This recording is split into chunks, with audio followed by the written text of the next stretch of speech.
Paulo Sartorelli, Fernando, o fato de muitas pessoas não poderem se posicionar politicamente a ponto de perder seus empregos e oportunidades não é uma vitória do fascismo? É uma vitória de todas as forças não democráticas, né? Mas também é uma situação que você não tem como proibir, né?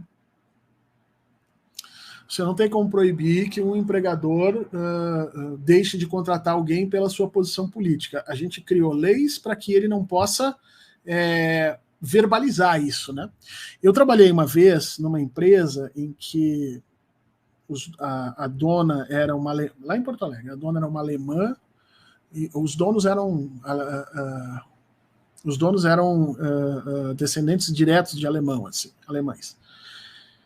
E eu achei muito estranho porque você chegava na empresa, era todo mundo branco mesmo, branco. Tudo bem, eu tô em casa, no Rio Grande do Sul, né? Mas enfim, naquela época não era uma coisa que me chamava a atenção. Até o momento em que nós fomos fazer uma seleção para aquela menina que fica na entrada, para recepcionista. Quando a gente foi fazer uma seleção para recepcionista, apareceram na seleção o quê? 30 pessoas para vaga, e dessas 30 pessoas você tinha 8, 9, talvez 10 que eram negras ou pardas, né? E duas dessas específicas, eu me recordo até hoje, duas candidatas, uma delas era a candidata que tinha a maior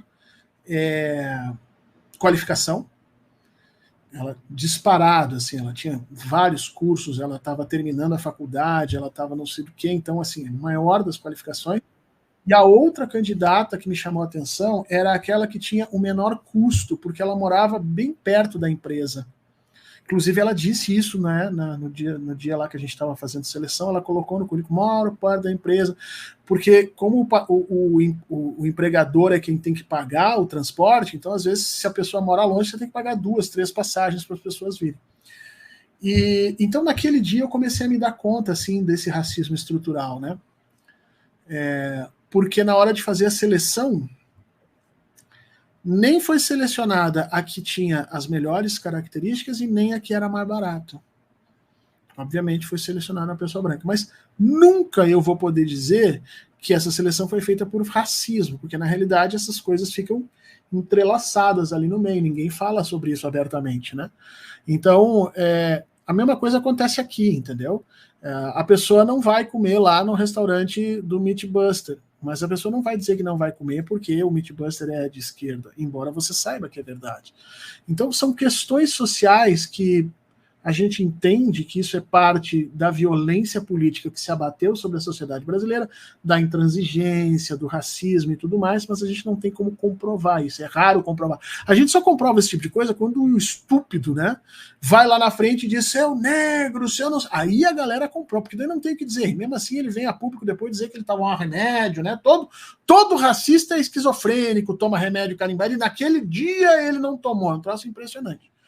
Mas, tirando isso, é muito difícil de você comprovar, é muito difícil de você dizer que uma seleção, um determinado candidato não foi escolhido por preconceito daqui de colar, seja ele preconceito de religião, preconceito de raça, de gênero, ou mesmo de posição política, né?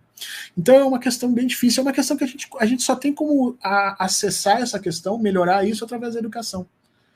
Construindo uma sociedade mais robusta do ponto de vista da educação, que entenda que a questão de inclusão é essencial para o processo da própria vida da sociedade, que a gente consegue fazer essas pessoas se tornarem marginais na sociedade, marginalizados. Eles sempre vão existir. Fascistas, racistas sempre vão existir. Tá? Mas se você tem uma sociedade com saúde, né, uma sociedade que não está doente, você empurra essa gente para os cantos fedorentos dessa sociedade, e você fica com um centro saudável, que é o que acontece em muitos países. Embora a gente achasse que isso acontecia, a gente normalmente dava a Europa como exemplo disso, né? Sociedades robustas e não sei o quê, onde os direitos humanos se tornaram consenso, onde o racismo deixou de ser importante, onde a igualdade social é um valor essencial, onde há respeito pelo trabalho, e aí você começa a ver os países nórdicos, os movimentos de extrema-direita que estão surgindo lá, ganhando cadeiras em diversas regiões, assustando a gente. A gente fica pensando assim, não é tanto assim. né? Não é tanto, talvez o mundo esteja caminhando para um lugar que daqui a alguns anos não vai ser legal a gente ver onde é que a gente parou, né? E talvez o Brasil seja ainda um exemplo para a gente ir para o caminho certo, né?